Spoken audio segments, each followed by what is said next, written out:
Hello दोस्तों, दीक्षा PCS channel में आपका स्वागत है। यूपी पीसीएस 12 जून के लिए टेस्ट सीरीज नंबर 7 पीसीएस मंत्रा का पार्ट 1 हो गया। पार्ट 2 आज चैनल पर कराने जा रहे हैं। तो पहला क्वेश्चन है, अविश्वास प्रस्ताव से संबंधित निम्न में से कौन सा कथन असत्य है। पहला क्वेश्चन, अविश्वास प्रस्ताव लाने का कारण बताना आवश्यक नहीं होता है। अविश्वास प्रस्ताव एक मंत्री के विरुद्ध लाया जा सकता है। अविश्वास प्रस्ताव इस निर्धारण के लिए लाया जाता है कि मंत्रिपरिषद को लोकसभा का विश्वास प्राप्त है या नहीं। उपयुक्त सभी कथन सत्य है। तो जो इसमें से आंसर होगा वो आपका है बी, यही गलत है, क्योंकि अविश्वास प्रस्ताव एक मंत्री के विरुद्ध लाया जा सकता है नहीं, क्योंकि अविश्वास प्रस्ताव एक मंत्री के विरुद्ध न लाकर समस्त मंत्रिपरिषद के विरुद्ध लाया जाता है। एक मंत्री का अनेक मंत्रियों के विरुद्ध निंदा प्रस्ताव लाया जाता है। अगला क्वेश्चन है, निम्न में से कौन सा युग्म सुमेलित नहीं है। प्रशासनिक सुधार आयोग 1969, राजमन्नार समिति 1978, सरकारी आयोग 1983, एम पुंछी आयोग 2007। तो इसमें पूछ रहा है कौन सा सुमेलित नहीं है। तो जो राजमन्नार समिति है 1978, ये सुमेलित नहीं है क्योंकि 1969। ठीक। अगला क्वेश्चन है, संविधान संशोधन से संबंधित निम्न कथनों पर विचार कीजिए। भारत में संविधान संशोधन की शक्ति संसद को प्रदान की गई है। संविधान संशोधन की शक्ति राज्य विधानमंडल को नहीं प्रदान की।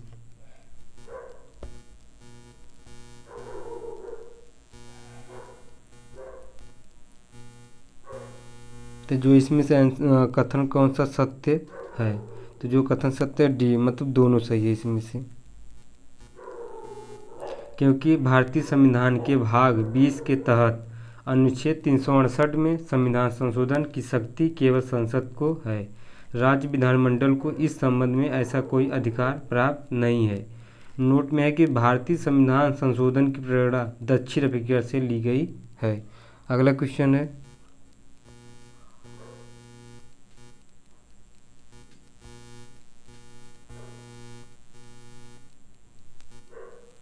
संविधान संशोधन के किस अनुच्छेद में विधान परिषद के सृजन एवं उत्पादन मतलब समाप्ति का प्रावधान है। तो जो आंसर होगा इसमें बी 169, क्योंकि भारतीय संविधान के अनुच्छेद 169 में विधान परिषद के सृजन और उत्पादन का प्रावधान है। अनुच्छेद 169 के अनुसार संसद सामान्य बहुमत से प्रस्ताव पारित कर विधान परिषद का सृजन कर सकती है। अगला क्वेश्चन है, निम्न कथनों पर विचार कीजिए। भारतीय संविधान के अनुच्छेद 184 में कैग की व्यवस्था की गई है। दूसरा है, कैग की नियुक्ति उच्चतम न्यायालय के मुख्य न्यायाधीश की सलाह से ही राष्ट्रपति द्वारा की जाती है। इसमें से पूछ रहा है कौन सा कथन सही नहीं है। तो जो इसमें से डी, मतलब दोनों जो है सही नहीं है, क्योंकि कैग जो है 148 आर्टिकल के तहत आता है। ठीक। और दूसरा पूछ रहा है कैग की नियुक्ति उच्चतम न्यायालय के मुख्य न्यायाधीश करते हैं, तो नहीं।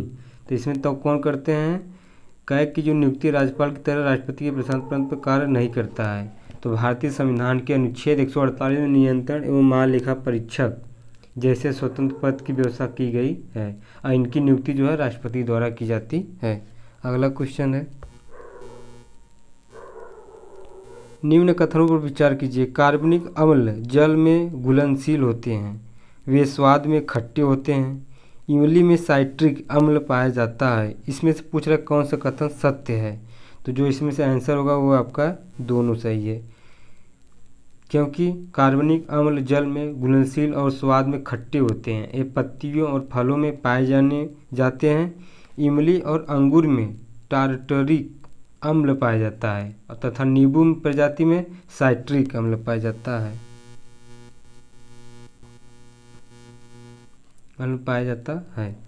अगला क्वेश्चन है, कोशिका में कितने प्रकार के आरएनए पाए जाते हैं। तो जो इसमें से है 25 नहीं 20 पाया जाता है। अगला क्वेश्चन है, पर्णहरित में कौन सी धातु उपस्थित होते हैं? तो जो आंसर होगा इसका Mg में, क्योंकि पर्णहरित हरित लवक में पाए जाने वाला हरा पदार्थ है जिसकी सहायता से पौधे प्रकाश संश्लेषण करते हैं और भोजन बनाते हैं, इसलिए हरित लवक को पादप कोशिका का रसोई घर कहते हैं। अगला क्वेश्चन है, क्रेब्स चक्र घटित होता है राइबोसोम में, हरित लवक में, अंतः प्रद्रवी जालिका में, माइटोकॉन्ड्रिया में। तो जो इसमें से आंसर सही होगा वो है आपका डी, माइटोकॉन्ड्रियम, क्योंकि क्रेब्स का चक्र माइटोकॉन्ड्रिया के मैट्रिक में पूर्ण होता है। यहाँ पर चक्र के सभी विकर घुलित अवस्था में पाए जाते हैं। इसके द्वारा प्राइवेट अणुओं का ऑक्सीकरण होकर CO2 उत्पन्न होती है तथा उपापचयी पदार्थों से हाइड्रोजन अणु निकलते हैं। अगला क्वेश्चन है, निम्न में से कौन से सम्मिलित नहीं है?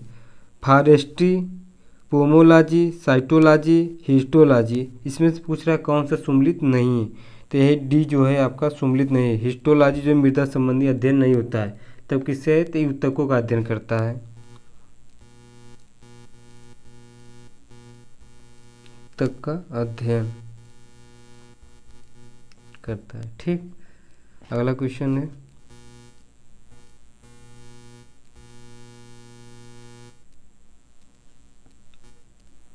नाइट्रोजन स्थिरीकरण जीवाणु किस कुल के पौधों की जड़ों की गांठों में पाए जाते हैं? लिगुमिनोसी, मालवेसी, क्रूसीफेरी, कुकुरबिटेसी। तो जो इसमें से आंसर होगा वो है आपका ए, लेग्यूमिनोसी। अगला क्वेश्चन है, किन पौधों की पत्तियां कभी कभी कांटों के रूप बदल जाती है? मरुदभिद, जलोदभिद, मध्योदभिद, लवणोदभिद। तो जो इसमें से आंसर होगा वो ये आपका ये है। अगला क्वेश्चन है, निम्न में से मानव शरीर का कौन सा अंग उत्सर्जी अंग नहीं है? वृक्क, त्वचा, हृदय, यकृत।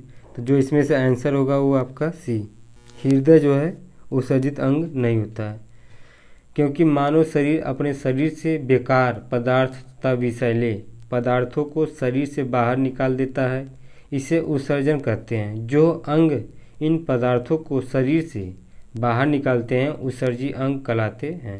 जैसे किडनी शरीर से सभी नाइट्रोजनी उत्सर्जी पदार्थों को बाहर निकाल देती है। त्वचा में पाई जाने वाली स्वेद ग्रंथियों जो रुधिर से पानी, यूरिया और अन्य लवण बाहर निकाल देती है, वही यकृत नाइट्रोजनी पदार्थों को निष्कासित करने में सहायक होता है। उसे हृदय उत्सर्जन अंग नहीं है। ठीक, अगला क्वेश्चन है, निम्न कथनों पर विचार कीजिए। स्कर्वी रोग से ग्रसित व्यक्ति के मसूड़ों से रक्त स्राव होने लगता है। स्कर्वी रोग एक आनुवंशिक रोग है। इसमें से पूछ रहा कौन सा कथन सत्य है?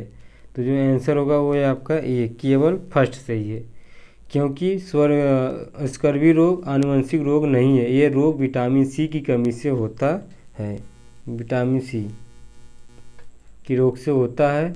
इस रोग में मसूड़ों में रक्त स्राव, दांतों का असमय टूटना, पेशाबों में रक्त या एल्बुमिन का अंश आना आदि इसके लक्षण है। प्रतिदिन भोजन में 50 से 60 mg विटामिन सी का आवश्यक होता है।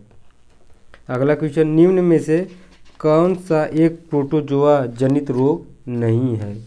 तो आंसर इसमें क्या होगा? डी, खसरा जो ये नहीं, क्योंकि खसरा एक विषाणु जनित रोग है। अगला क्वेश्चन है, श्वासोच्छादन के समय फेफड़ों के अंदर ली गई वायु में सर्वाधिक मात्रा किस गैस की होती है? ऑक्सीजन, नाइट्रोजन, कार्बन डाइऑक्साइड, उपयुक्त सभी बराबर मात्रा में। तो जो इसमें से आंसर होगा वो आपका है नाइट्रोजन, क्योंकि बाहरी हवा को फेफड़ों में एक निश्चित दर 12 से 15 बार प्रति मिनट से बार बार भरना और निकालना ही कहलाती है, क्योंकि नाइट्रोजन में 79% है। वहीं आपका जो ऑक्सीजन है 21%, कार्बन डाइऑक्साइड में 0.03%, उसके बाद नाइट्रोजन 79, कार्बन डाइऑक्साइड की मात्रा जो 4% होती है। ठीक, अगला क्वेश्चन है, निम्न में कौन सुमेलित नहीं है? रोग प्रभावित होने वाला अंग, ट्रैकोमा, पीलिया, मधुमेह, इंसेफ्लाइटिस। इसमें से पूछ रहा कौन सा सुमेलित नहीं है? तो इसमें जो सुमेलित नहीं है पीलिया, यकृत, यही आपका गलत है, क्योंकि इंसेफ्लाइटिस से प्रभावित होने वाला अंग जो है मस्तिष्क है, जबकि दांतों से संबंधित रोग पायरिया है। और इंसेफाइटिस वायरस जनित बीमारी है जो मनुष्यों में मच्छरों के काटने से होती है। उत्तर प्रदेश का गोरखपुर जिले से शुरू हुई यह बीमारी आज भी चिंता का विषय बनी है। अगला क्वेश्चन है, जीव विज्ञान को शाखा माइक्रोलॉजी के तहत किसका अध्ययन किया जाता है? तो जो आंसर होगा इसमें कवक, क्योंकि विटामिन माइक्रोलॉजी के तहत कवकों का अध्ययन किया जाता है। कवक पर्णहरी रहित, संवहन उत्तक रहित एवं केंद्रक युक्त होते हैं। इनमें प्रायः बीजाणुओं द्वारा जनन होता है। अगला क्वेश्चन है,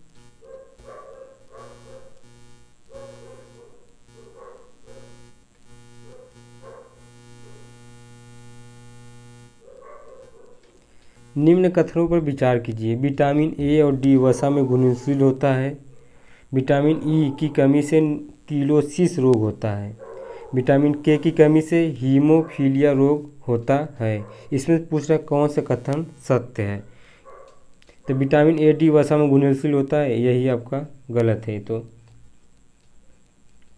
तब इसमें से आंसर क्या होगा? पूछ रहा कौन सा सत्य है ना, तो ये आपका ए और 2 दोनों सही है। के कमी से हीमोफीलिया रोग होता है। विटामिन ई की कमी से किलोसिस रोग होता है, ये तो कहीं डाउट हो रहा है, क्योंकि विटामिन ए, डी, ई और के वसा में घुलनशील, जबकि विटामिन सी और बी जो है जल में घुलनशील है। विटामिन ई की कमी से मनुष्यों में बांझपन या नपुंसकता आती है। और किलोसिस रोग विटामिन B2 की कमी से होता है, बांझपन। विटामिन ई की कमी से बांझपन आता है। ठीक, अगला क्वेश्चन है, निम्नलिखित कथनों में से कौन सा सुमेलित नहीं है? रोग कमी से नींबू में डाइबैक, लीची में पट्टी जलना, गाजर में सीवीटी स्पॉट और धान में खैरा रोग। तो इसमें से पूछ रहा है कौन सा सुमेलित नहीं है? तो इसमें से जो धान में खैरा रोग होता है कापर की वजह नहीं, धान में खैरा रोग जस्ता की कमी से होता है, जस्ता की कमी से होता है। कापर की कमी से नींबू में डाइबैक तथा लिटिल लीफ रोग होता है। किसके वजह से? कापर की कमी से, नींबू। ठीक, अगला क्वेश्चन है, पार्टिसिपेटरी नोट्स के संबंध में निम्नलिखित कथनों पर विचार करें। यह व्यवस्था विदेशी निवेशकों को भारतीय प्रतिभूतियों में निवेश करने में सक्षम बनाती है। सभी विदेशी संस्थागत निवेशकों को पार्टिसिपेटरी नोट्स के संबंध में किए गए सभी निवेशकों को सेबी को रिपोर्ट करना होता है। इसमें से पूछ रहा है कौन सा कथन सत्य है? तो दोनों सत्य है। ठीक है, अगला क्वेश्चन है, निम्न में से कौन सी समिति भारत में क्रिप्टो करेंसी के नियमन से संबंधित है? सुभाष चंद्र गर्ग समिति, अशोक लवासा समिति, अमोल मजुमदार समिति, एन चंद्रशेखर समिति। इसमें से पूछा कौन सा संबंधित है? तो जो सुभाष चंद्र गर्ग समिति है यही संबंधित है, क्योंकि भारत में क्रिप्टो करेंसी वर्चुअल करेंसी के नियमन के संबंध में सुझाव देने हेतु वर्ष 2019 में सुभाष चंद्र बोस गर्ग समिति का गठन किया गया था। कब? 2019 में। ठीक, अगला क्वेश्चन है, मिशन इंद्रधनुष के संबंध में कौन सा कथन गलत है? इसका प्रारंभ भारत सरकार द्वारा वर्ष 2015 में किया गया। गहन मिशन इंद्रधनुष 3.2 का आयोजन दिसंबर 2021 में किया गया था। तो जो इसका आंसर है खाली 1,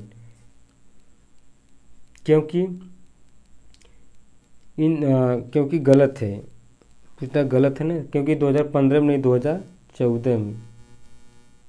ठीक, बाकी सब सही है। अगला क्वेश्चन है, भारत में मुद्रास्फीति लक्ष्यीकरण किसके द्वारा किया जाता है? भारतीय रिजर्व बैंक द्वारा, भारत सरकार द्वारा, वित्त मंत्रालय द्वारा, मुख्य आर्थिक सलाहकार द्वारा। तो जो इसमें आंसर होगा भारत सरकार द्वारा, क्योंकि भारत में मुद्रास्फीति लक्ष्यीकरण भारतीय रिजर्व बैंक के परामर्श से पृथक 5 वर्ष पर भारत सरकार द्वारा किया जाता है। नोट कर लीजिए थोड़ा सा नोट। वर्ष 2016 में आरबीआई अधिनियम 1934 में संशोधन के बाद से भारत में एक लचीली मुद्रास्फीति लक्ष्यीकरण फ्रेमवर्क लागू है, जिसके क्रम में केंद्र सरकार द्वारा 5 अगस्त 2016 से 31 मार्च 2021 अवधि के लिए इतना निचली सीमा उपभोक्ता मूल्य सूचकांक सीपीआई मुद्रास्फीति को अधिसूचित किया जाता है। अगला क्वेश्चन है,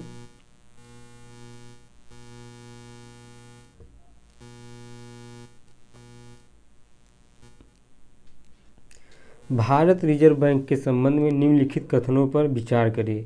इसका स्थापना वर्ष 1935 में की गई थी। वर्ष 1955 में भारतीय रिजर्व बैंक द्वारा राष्ट्रीयकरण कर दिया गया था। तो जो इसमें से आंसर होगा वो आपका बी, केवल 2 सही है, गलत है, क्योंकि 1935 में इसकी स्थापना तो हो गई थी कि जो राष्ट्रीयकरण होगा तो 1955 में नहीं 1949 में। जनवरी 1949 को भारतीय रिजर्व बैंक का राष्ट्रीयकरण कर दिया गया। इसका मुख्यालय मुंबई में है, मुख्यालय मुंबई। ठीक, स्वतंत्रता समय भारतीय रिजर्व बैंक के गवर्नर सीडी देशमुख थे, क्योंकि पूछता है कथन ये सत्य है। सन 1934 में पारित भारतीय रिजर्व बैंक अधिनियम के अंतर्गत 1 अप्रैल 1935 को 5 करोड़ रुपए की अधिकृत पूंजी के साथ भारतीय रिजर्व बैंक की स्थापना की गई थी। अगला क्वेश्चन है, भारतीय रिजर्व बैंक की सीमांत अस्थायी सुविधा एमएसएफ के संबंध में क्या गलत है? यह बैंकों द्वारा अपनी तरलता में आई आपातकालीन कमी को दूर करने के लिए आरबीआई से उधार लेने की सुविधा है। इसके अंतर्गत उधार की दर रेपो रेट से अधिक होता है। सभी वाणिज्यिक बैंक इस अवस्था के लिए पात्र हैं। इस व्यवस्था के अंतर्गत उधार लेने के लिए बैंक अपने एसएलआर कोटे की प्रतिभूतियों का इस्तेमाल कर सकते हैं। इसमें से पूछ रहा कौन सा गलत है? तो सी जो है गलत है, क्योंकि सभी वाणिज्यिक बैंक इस व्यवस्था के लिए पात्र नहीं है। तब किसके लिए है? क्योंकि एसएलआर जो है एमएसएफ व्यवस्था का लाभ केवल अनुसूचित वाणिज्यिक बैंकों को उपलब्ध है, अन्य सभी कथन गलत है जो। ठीक, अगला क्वेश्चन है,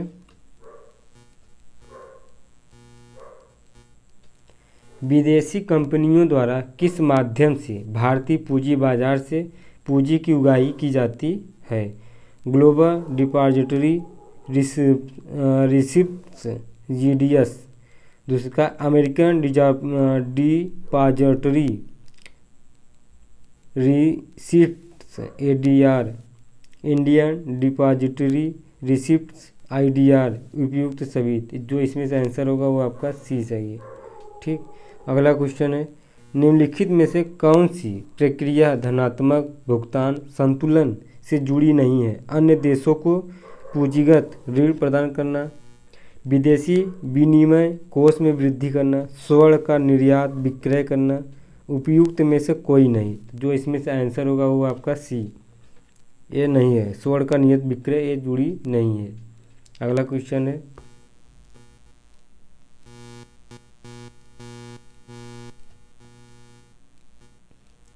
base erosion and profit sharing BEAPS प्रावधान किस संगठन से जुड़े हैं?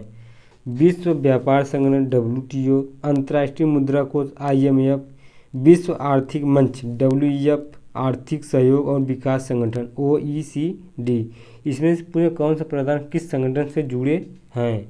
तो जो इसमें से डी है यही जुड़ा है, base Aaron and profit sharing, आर्थिक सहयोग और विकास संगठन, क्योंकि बहुराष्ट्रीय कंपनियों द्वारा कर भुगतान से बचने के लिए अपने अर्जित लाभों को अधिक कर वाले देशों से कम कर वाले देशों में स्थानांतरित करने की प्रक्रिया base erosion and profit sharing आधार चरण और लाभ हस्तांतरण किया है।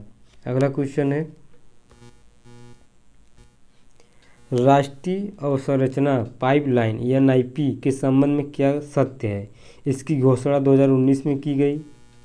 इसके अंतर्गत 200 करोड़ से अधिक लागत वाली परियोजनाओं को शामिल किया गया है। इसके परियोजना में केंद्र तथा राज्य सरकार के द्वारा बराबर निवेश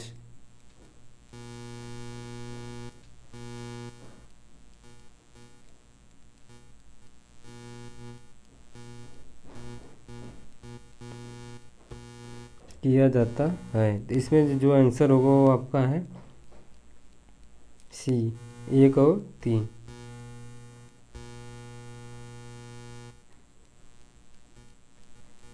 अगला क्वेश्चन है, निर्यात तैयारी सूचकांक किस संस्था मंत्रालय के द्वारा जारी किया जाता है?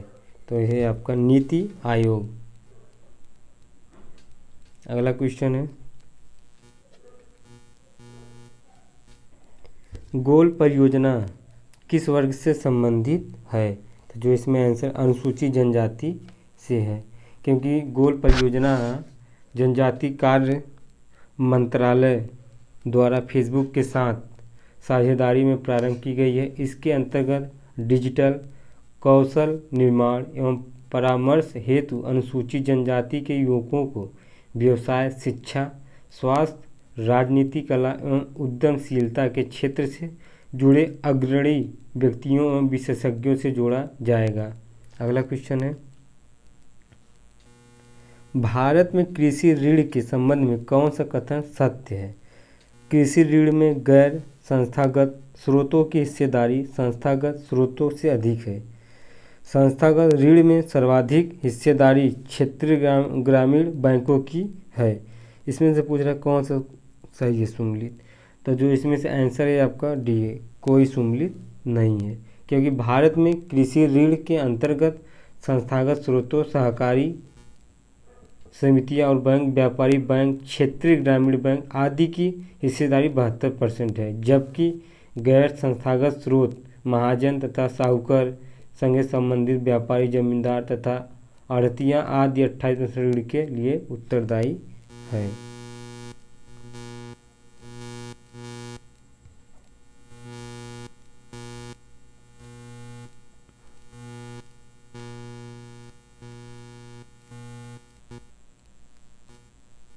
अगला क्वेश्चन है, सुजलम अभियान किससे संबंधित है? स्वच्छ पेयजल आपूर्ति से, भूजल संरक्षण से, गंगा नदी सफाई से, अपशिष्ट जल प्रबंधन से। तो जो इसमें से आंसर होगा वो आपका डी होगा, अपशिष्ट जल प्रबंधन से, क्योंकि जल शक्ति मंत्रालय द्वारा आज़ादी का अमृत महोत्सव समारोह के अंतर्गत 25 अगस्त 2021 से 100 दिवसीय सुजलम अभियान की शुरुआत की गई थी। सुजलम अभियान का उद्देश्य ग्राम स्तर पर अपशिष्ट जल प्रबंधन के माध्यम से अधिक गांव को ODF प्लस गांव में परिवर्तित करना है। इसके अंतर्गत विशेष रूप से 100 लाख 100 फीट का निर्माण एवं अपशिष्ट जल प्रबंधन गतिविधियों को संचालित किया जाएगा। अगला क्वेश्चन है, निम्नलिखित में से कौन सा सुमेलित नहीं है? 20 सूत्री कार्यक्रम सन 1975, समन्वित ग्रामीण विकास कार्यक्रम 1980, राष्ट्रीय साक्षरता मिशन सन 1999, अंत्योदय योजना सन 2000। तो जो इसमें से आंसर होगा वो आपका सी सही होगा, राष्ट्रीय साक्षरता मिशन 1999। इसमें पूछा कौन सा सुमेलित नहीं, तो 99 नहीं हुआ, यही गलत है। तो कब होगा ये? 1988। ठीक, अगला क्वेश्चन है, निम्नलिखित में से कौन सा रामसर स्थल नहीं है? केवलादेव राष्ट्रीय उद्यान, चंद्रताल, मानस राष्ट्रीय उद्यान, चिल्का झील। इसमें से कौन सा रामसर स्थल नहीं है? तो जो सी है मानस राष्ट्रीय उद्यान, क्योंकि मानस राष्ट्रीय उद्यान रामसर स्थल नहीं है। ये रामसर अभिसमय के तहत आर्द्र भूमियों को बृहद क्षेत्र, समुद्री जल वाले वैसे क्षेत्र जिनकी गहराई निम्न ज्वार के समय 6 मीटर से अधिक न हो, मत्स्य तालाब, धान के खेत और साल्ट पाइन के रूप में परिभाषित किया गया है। अगला क्वेश्चन है, निम्नलिखित में से कौन सा सुमेलित नहीं? संघ सूची, सूची 1, सूची 2। इसमें जैसे गैड़ा परियोजना, उसके बाद हिम चीता परियोजना, उसके बाद हाथी परियोजना, लाल पांडा परियोजना। तो जो गैड़ा परियोजना 1987, ठीक, उसके बाद हिमचित परियोजना जो है 1987, हाथी परियोजना है 1992 में, लाल पांडा 1996। मतलब इसमें ABCD तीनों सही है। ABCD मतलब ए सही है। अगला क्वेश्चन है, ये सही है।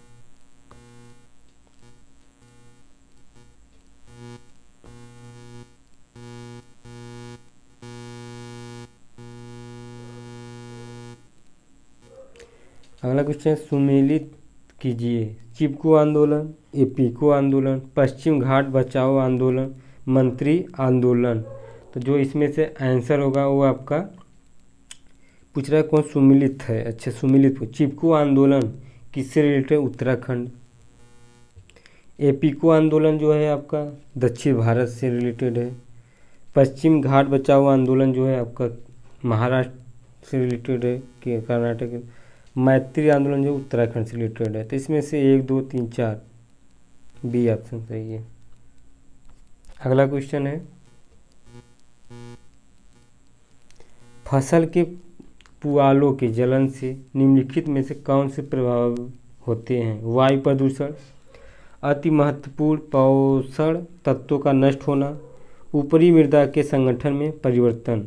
इसमें पूछ रहा है कौन सा सही है।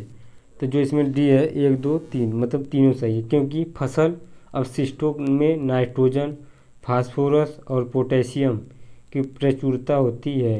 बहरहाल मल्चिंग के जरिए इसे मृदा में पुनः चक्री करने के स्थान पर खेत में जलाया जाता है। इससे मृदा के ऊपर ही 3 इंच तक तापमान इस सीमा तक बढ़ जाता है। अगला क्वेश्चन है, जीवों तथा पर्यावरण के पारस्परिक संबंधों का अध्ययन किया जा कहलाता है। तो जो इसमें से आंसर होगा आपका डी है, पारिस्थितिकी।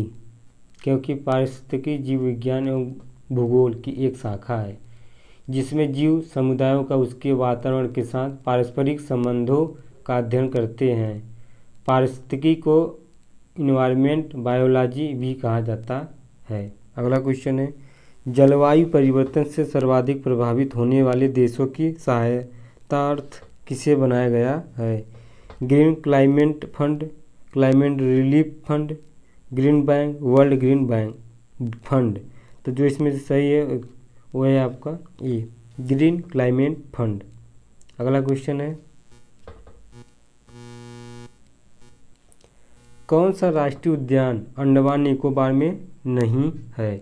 बटन आइलैंड राष्ट्रीय उद्यान, माउंट एरियट राष्ट्रीय उद्यान, मौलिंग राष्ट्रीय उद्यान, वुंडन मरीन राष्ट्रीय उद्यान। इसमें से पूछ रहे कौन निकोबार में नहीं है? तो ये आपका सी, मौलिक राष्ट्रीय उद्यान। तब कहाँ है? ये आपका अरुणाचल प्रदेश में है।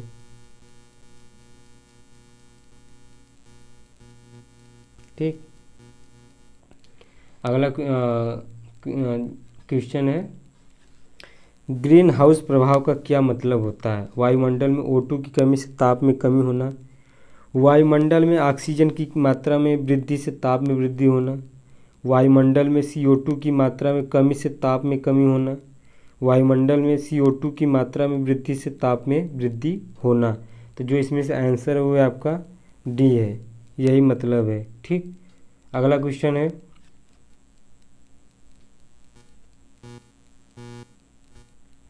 वाहनों से निष्कासित गैसों में सर्वाधिक मात्रा में कौन सी गैस निष्कासित होती है? Sulphur dioxide, nitrogen oxide, carbon monoxide, hydrocarbons. तो जो इसमें से आंसर है वो आपका कार्बन मोनोऑक्साइड, एक ग्रुप ए की प्रदूषण है। ठीक, क्योंकि कार्बन मोनोऑक्साइड एक जहरीली गैस है। यह गैसोलीन, केरोसिन तेल, प्रोपेन, कोयला या लकड़ी के जलने से उत्पन्न होती है। कार्बन मोनोऑक्साइड लोगों के स्वास्थ्य एवं नुकसान पहुंचाती है। अगला क्वेश्चन है,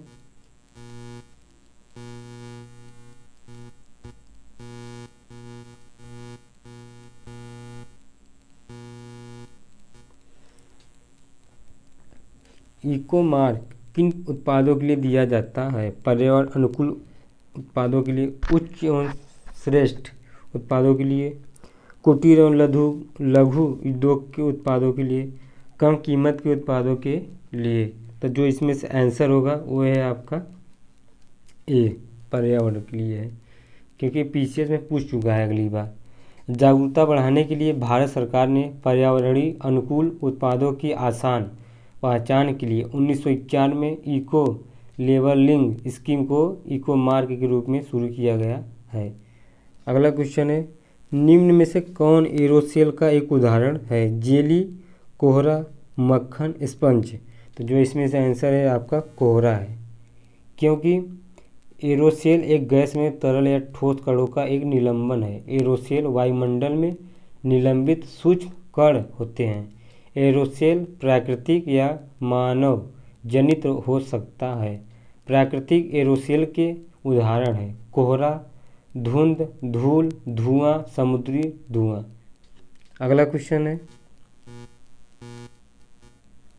निम्नलिखित में से क्या सल्फर डाइऑक्साइड प्रदूषण के जैविक संकेतक के रूप में प्रयोग किया जाता है? बायोफाइट्स, शैवाल, स्टूडोमानस, लाइकेन। तो इसमें से जो आंसर होगा वो आपका डी है, लाइकेन। ठीक, अगला क्वेश्चन है, वन संरक्षण अधिनियम किस वर्ष पारित किया गया था? तो ये आपका 1980 में। वन संरक्षण अधिनियम 1980 में संरक्षण उससे जुड़े मामलों में उसके सहायक का आनुवंशिक मामलों के पारित किया गया था। इस अधिनियम के प्रावधान के तहत गैर वन उद्देश्यों के लिए वन भूमि के मोड़ के लिए केंद्र सरकार की पूर्व स्वीकृति आवश्यक है। 1988 में वन संरक्षण अधिनियम 1988 में वन संरक्षण अधिनियम है। अगला क्वेश्चन है,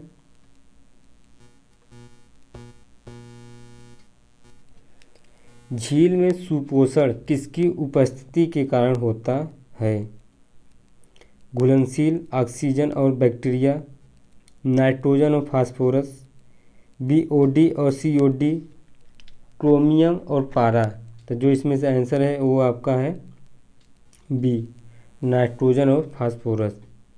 अगला क्वेश्चन है, भारत में अत्यधिक जैव विविधता का धनी क्षेत्र कौन सा है? तो ये बहुत इंपॉर्टेंट क्वेश्चन है, पश्चिमी घाट, क्योंकि जैव विविधता जीवन और विविधता के सहयोग से निर्मित शब्द है जो आमतौर पर पृथ्वी पर मौजूद जीवन की विविधता और परिवर्तनशीलता को संदर्भित करता है। सन 2010 की जैव विविधता का अंतर्राष्ट्रीय वर्ष घोषित किया गया है। जैविक विविधता शब्द का सर्वप्रथम प्रयोग जो है वन्यजीव वैज्ञानिक और संरक्षक रेमंड F. डैशमैन द्वारा किया गया है। वर्तमान में भारत में 4 हॉटस्पॉट क्षेत्र है और भारत में सर्वाधिक जैव विविधता पश्चिमी घाट में पाई जाती है। पश्चिमी घाट, पूर्वी घाट, इंडो बर्मा, सुंदरलैंड। ठीक, अगला क्वेश्चन है, उत्तर प्रदेश के किस शहर में पूर्व प्रधानमंत्री स्वर्गीय अटल बिहारी वाजपेयी की स्मृति में राष्ट्रीय प्रेरणा स्थल बनाए जाने की घोषणा की गई है? तो जो इसमें से आंसर होगा वो आपका लखनऊ, क्योंकि लखनऊ हरदोई रोड स्थित बसंत कुंज योजना बनने से जा रही है। राष्ट्रीय प्रेरणा स्थल के लिए बजट में 50 करोड़ रुपए देने का प्रावधान किया गया है। अब 65 एकड़ में बनने वाला यह राष्ट्रीय प्रेरणा स्थल पूर्व प्रधानमंत्री अटल बिहारी वाजपेयी की यादों का ताज़ा करेगा।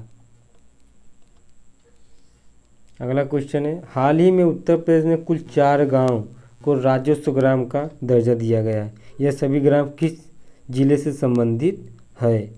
तो वो है आपका बहराइच, क्योंकि हाल ही में उत्तर प्रदेश में बहराइच में 4 गांव को राज्योत्सव ग्राम दर्जा दिया गया है। बहराइच जिले की मिहींपुरवा, मोतीपुर तहसील का भवानीपुर, टेड़िया, ढकिया, बिछिया गांव वन ग्राम है। अगला क्वेश्चन, हाल ही में उत्तर प्रदेश में कुल कितने ई गवर्नेंस पुरस्कार प्राप्त हैं? तो वो है आपका 5। अगला क्वेश्चन है, IPL 2020 में लखनऊ टीम का नया नाम क्या होगा? तो बहुत ही अच्छा क्वेश्चन है, लखनऊ सुपर जायंट्स। अगला क्वेश्चन है,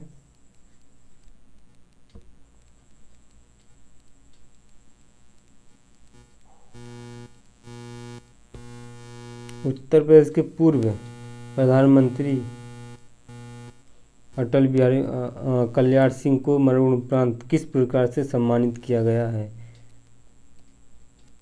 उत्तर प्रदेश के पूर्व मुख्यमंत्री कल्याण सिंह को मरणोपरांत किस पुरस्कार से सम्मानित किया गया है? तो ये पद्म विभूषण। ये पूछने की चांस बहुत ज़्यादा इस बार एग्जाम में, क्योंकि कल्याण सिंह को भारत सरकार ने मरणोपरांत पद्म विभूषण पुरस्कार से सम्मानित किया है। यह उत्तर प्रदेश के दिग्गज नेता दिवंगत कल्याण सिंह को लोक कल्याण के लिए एक सम्मान मिला है। कल्याण सिंह के साथ ही गीता प्रेस के राधेश्याम खेमका से 13 विभूतियों को पद्म पुरस्कार दिए गए हैं। कल्याण सिंह को यह पुरस्कार लोक कल्याण के लिए दिया गया है। अगला क्वेश्चन है, हाल ही में किस देश ने हवासोंग 12 बैलिस्टिक मिसाइल का परीक्षण किया है? तो है आपका उत्तर कोरिया। अगला क्वेश्चन है,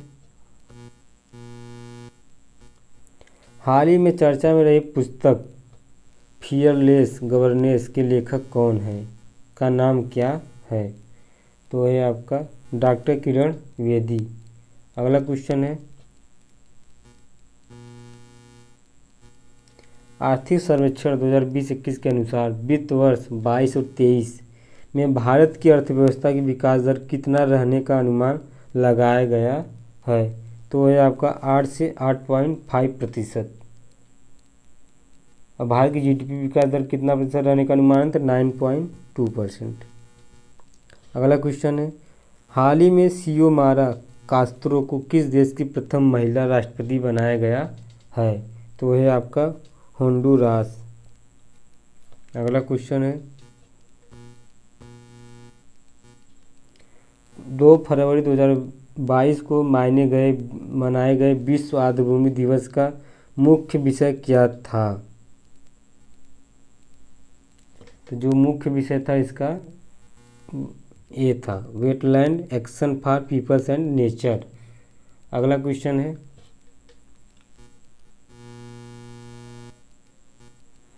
केंद्रीय बजट 22 और 23 में 23 बजट में शुरू किए गए रैंप कार्यक्रम का संबंध निम्नलिखित में से किस क्षेत्र से है? वरिष्ठ नागरिक पेंशन स्कीम,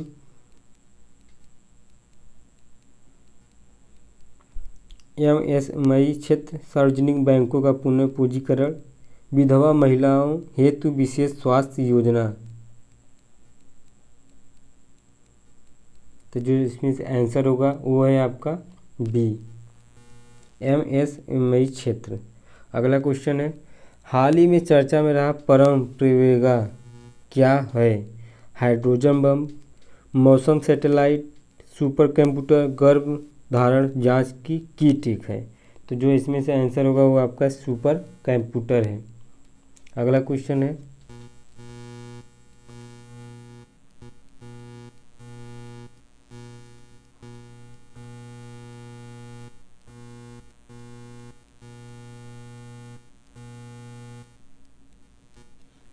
निम्नलिखित में से किस दिन प्रतिवर्ष विश्व कैंसर दिवस मनाया जाता है। तो जो इसमें से 4 फरवरी को मनाया जाता है विश्व कैंसर दिवस।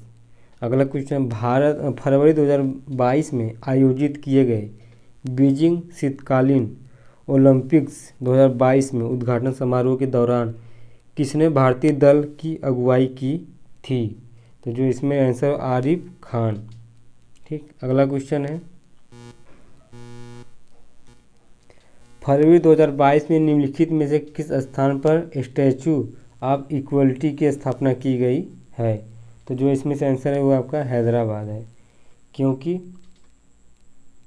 5 फरवरी 2022 को भारत के प्रधानमंत्री नरेंद्र मोदी ने हैदराबाद में स्टैचू ऑफ इक्वलिटी की स्थापना की है।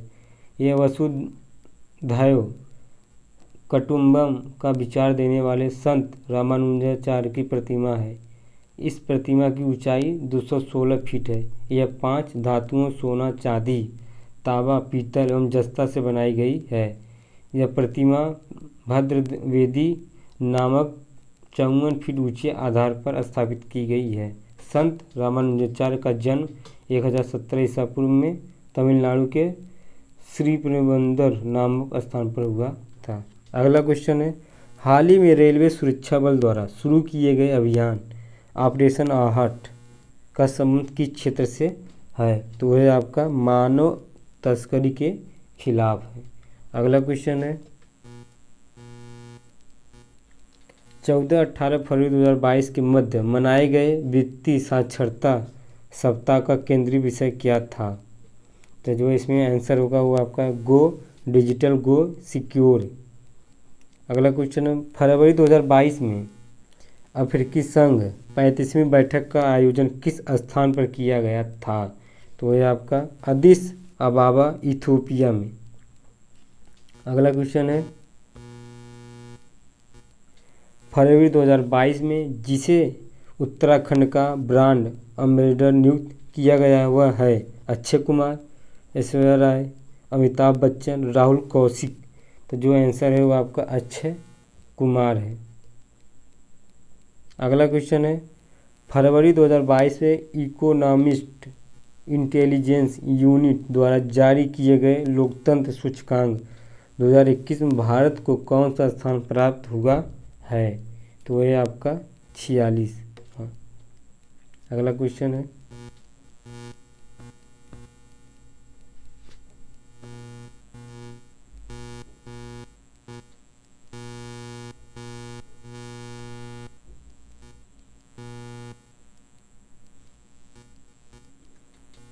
फरवरी 2022 में मेदाराम यात्रा नामक त्यौहार निम्नलिखित में से किस राज्य में बनाया गया है। तो यह आपका तेलंगाना, क्योंकि 16 फरवरी 2022 को तेलंगाना राज्य में मेदाराम यात्रा नामक त्यौहार का आयोजन किया गया है। अगला क्वेश्चन है, 16 से 18 फरवरी 2022 के मध्य आयोजित 21वें विश्व सतत विकास शिखर सम्मेलन 2022 की मेजबानी किस देश के द्वारा की गई है। तो आंसर होगा आपका भारत के द्वारा, क्योंकि 16-18 फरवरी 2022 के मध्य आयोजित 21वें विश्व सतत विकास शिखर सम्मेलन 2022 का आयोजन डिजिटल रूप से नई दिल्ली भारत द्वारा किया गया है। यह ऊर्जा और संसाधन संस्था TERI के एक वार्षिक कार्यक्रम है। अगला क्वेश्चन है, 10 से 14 मार्च 2022 के मध्य डेफ एक्सपो प्रो 2022 का आयोजन निम्नलिखित में किस स्थान पर किया गया है। तो यह आपका गांधीनगर गुजरात में। अगला क्वेश्चन है, 18 जनवरी 2022 को निम्नलिखित में से कौन सा जिला जल जीवन मिशन के अंतर्गत 100वां हर घर जल का जिला बना है। 100वां हर घर जल का जिला बना है। तो आंसर होगा वो आपका चंबा हिमाचल प्रदेश का है। अगला क्वेश्चन है, फरवरी 2022 में आयोजित बीजिंग शीतकालीन ओलंपिक 2022 की पदक तालिका में किस देश की शीर्ष स्थान है? तो है आपका नॉर्वे, क्योंकि 20 फरवरी 2022 को बीजिंग शीतकालीन ओलंपिक 2022 का समाप्त हुआ है। तो इसमें 150 क्वेश्चन हो गया है पीछे टेस्ट सीरीज का। और ये वीडियो आपको अच्छा लगे तो लाइक और सब्सक्राइब जरूर करना। थैंक